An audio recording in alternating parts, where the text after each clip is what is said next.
In this lesson, we're going to go over some precautions, cover building the CE6000, and then set up the computer and plotter so they are communicating with each other.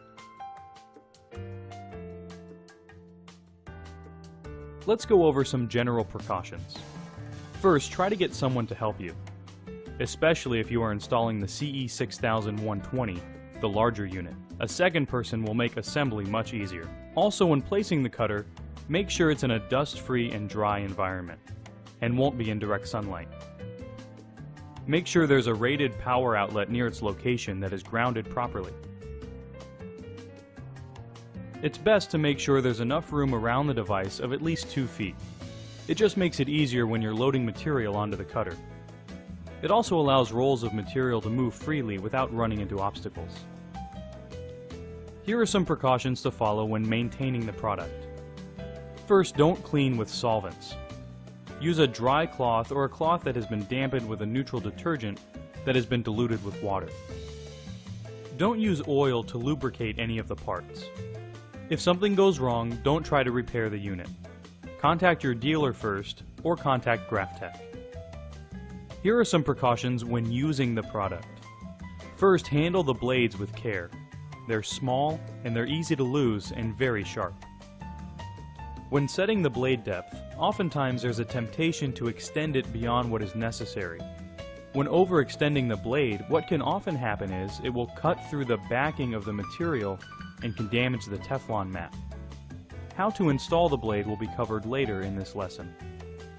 As with any piece of machinery, don't get too close to the moving parts. Inevitably, something will get torn, pulled, or struck.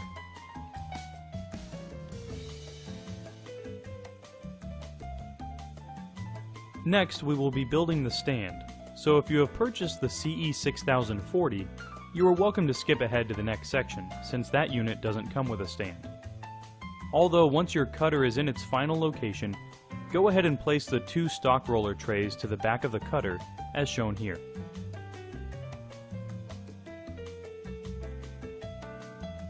First, let's unbox all the parts and pieces to the stand, and keep the cutter boxed for now. Lay each piece of the stand out on the carpeted ground to prevent scratches. Let's identify the different components. There are the 2 stand legs, the 2 footers, the center cross member bar, 2 stock roller plates, 2 media stock rollers, 2 stock roller stops, and if you own a CE6000-120, there will be an added alignment bar. There should be 12 M5 socket head cap screws and 4 coin screws. Both the CE6060 and the CE6000-120 have a similar process to building the stand. So we will cover building the CE6060, and then we will show briefly how to install the alignment bar to the CE6000-120. First, mount both stand legs to the cross member using 4 M5 socket head screws.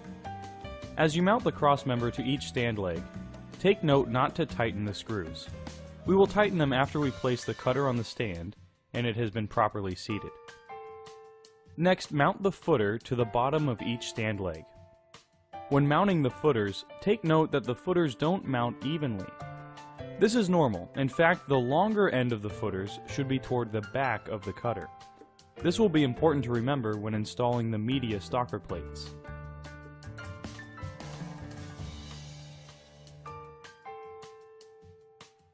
Next, we can mount the media stalker plates to the top of the left and right stand legs. Mount the media stalkers so that the stock roller bearings are facing toward the back.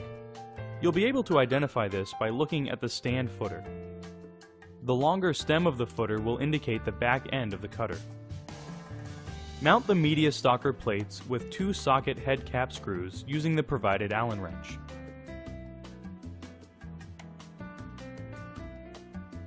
In this case, be sure to go ahead and tighten the screws. If you have the CE6000-120, go ahead and mount the media alignment bar with the 2 socket head cap screws, 1 at each end.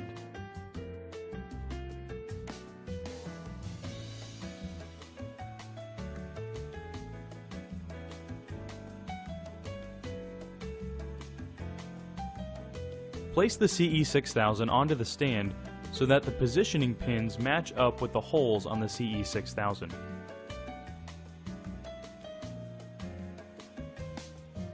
And then fasten with the 4 coin screws. At this point, tighten the 4 socket head cap screws using the provided Allen wrench. Place the media stock rollers on the stock roller bearings.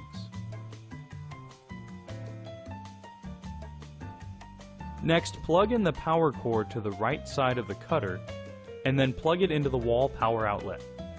Keep it turned off for right now. Next, take the blade holder out of the box. Hold it in your hand and remove the cap.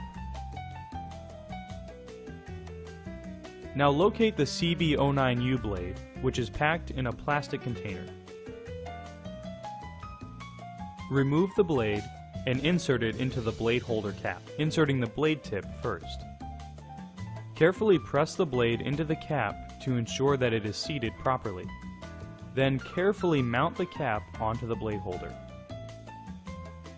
As mentioned earlier, the blade should only extend to the thickness of the media.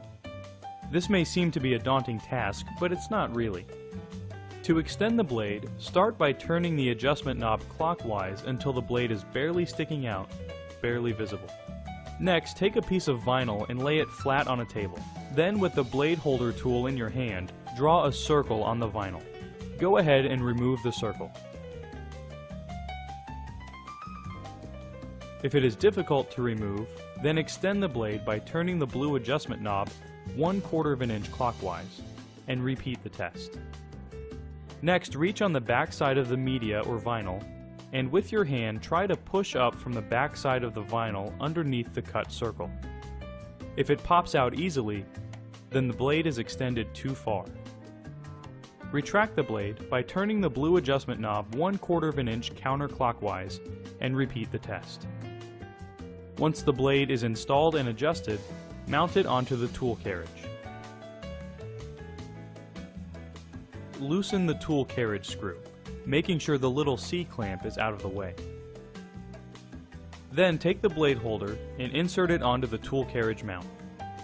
And then push the blade holder all the way down until the rim is completely seated and is under the C-clamp. Tighten the tool carriage screw, making sure that the C-clamp is above the rim of the blade holder.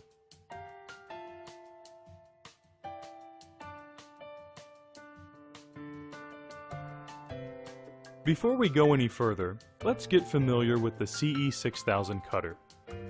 Starting at the front, on the right-hand side, is the control panel. We'll go over this in greater detail later, but this is where we can control the different functions of the cutter. On the left side of the control panel, down towards the middle, is where the media is loaded and cut. On the top side of that area are the push rollers.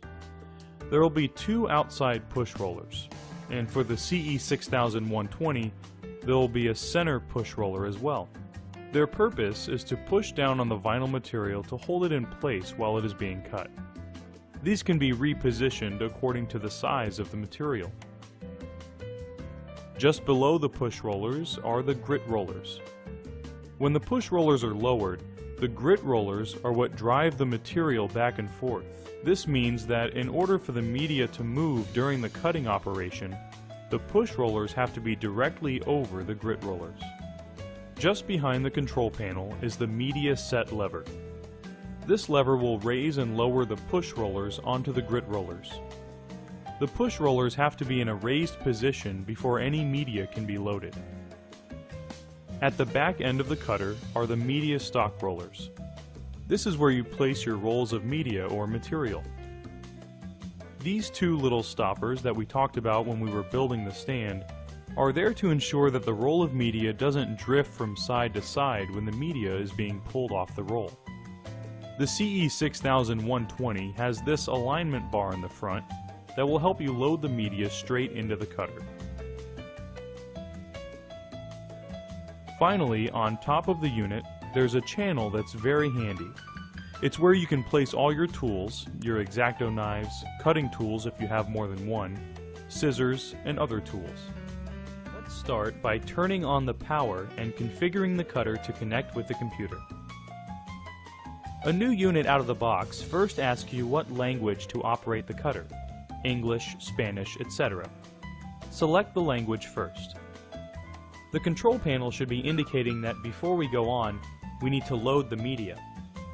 If you have a roll, place it on the media stock rollers in the back. Unlatch the wheel by moving the media latch backwards and down. This action will raise the push rollers. Take the front edge and place it through the back slot, and advance it through the front.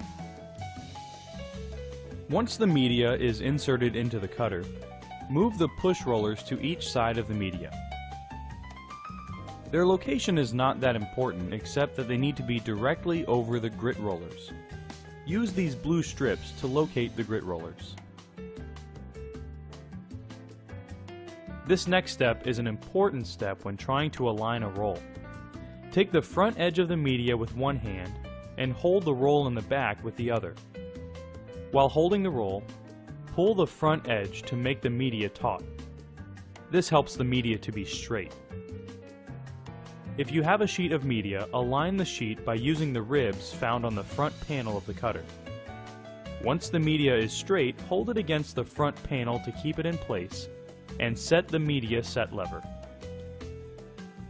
Once the media set lever is up and the push rollers are down, the control panel display will show three options: Roll 1, Roll 2, and Sheet. These options will be explained later, so for right now, let's select Roll 2. The cutter will start to initialize by first locating the push rollers. After the initialization, the tool carriage will be parked in the home position, which is on the right-hand side of the cut area near the control panel. The control panel will then show that it is in ready mode. Next is to set up the cutter's settings so that it will communicate with the computer. First, make sure that the cutter's menu structure is in simple mode. You'll know that you are in simple mode because the little indicator light will be turned on. We'll be discussing this in another lesson, but suffice to say, the simple mode will remove menu options that are generally not necessary, keeping the menu simple. First is to set the unit of measurement to inches. The way this is done is we first press the pause menu key. This will set the cutter in a pause mode so that we can adjust some of the cutter settings. On the screen there are three menu choices: Media, Interface represented by the I/F, and then Advanced. Right now we need to set the links unit so that they reflect inches rather than metric. To do this, let's press the 3 key to select the advanced options. Next is to press the 2 key for length unit, press the 2 key to work in inches, and then press Enter to accept the change. And then press the left arrow key. This brings us back to the main menu. Next is to press the 1 key for media, and then press the 1 key for page length. To increase the length, we'll press the up arrow key and set the value to about 1200 inches. This will give us about 100 feet in length to work with. This is somewhat a slow process to get to such a high value.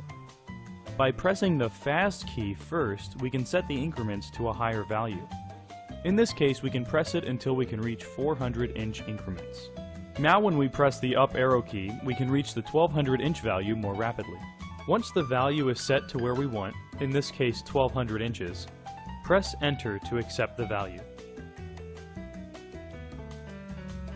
Next is the resolution for the cutter that must be set, or what is called the step size. To do this, press the 2 key for interface, and then press the 2 key again for GPGL step size. Finally, press the 3 key to set the step size to 1016. Press Enter to accept the new changes, and then press the left arrow key to return to the main menu. Now that the plotter is set up to communicate with the cutter, let's turn the cutter off. Take the USB cable that came with the cutter and plug one end into the computer and the other end into the plotter. But do not turn the cutter back on. And go ahead and take the cutting tool out of the tool carriage for right now.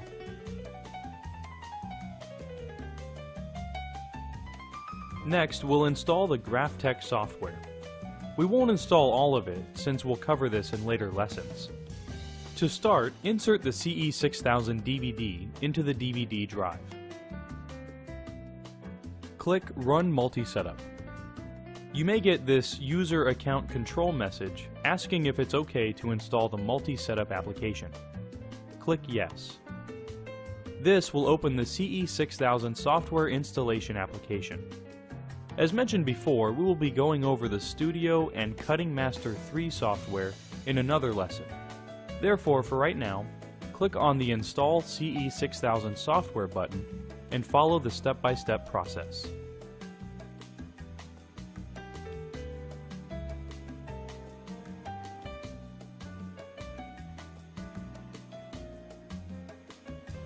At this point, the installation program is asking if you'd like to install the CE6000 driver.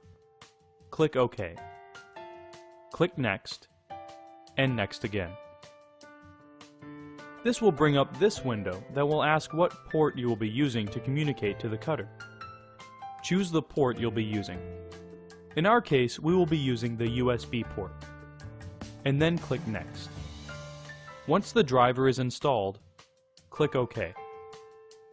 This will bring us back to the main menu. Click Exit. Finally, turn the cutter on. Initialize the cutter by pressing the 2 key for Roll 2 on the control panel. The cutter has been set up and the software is installed. The final step is to test the communications by using the plotter controller to set a test cut. To open the plotter controller, click Start at the bottom of your PC window. Then click All Programs. Scroll down the list to find GraphTech Cutting Plotter Controller for CE6000. Click on the folder, and then click on the application. This will start the Cutting Plotter Controller, or controller for short.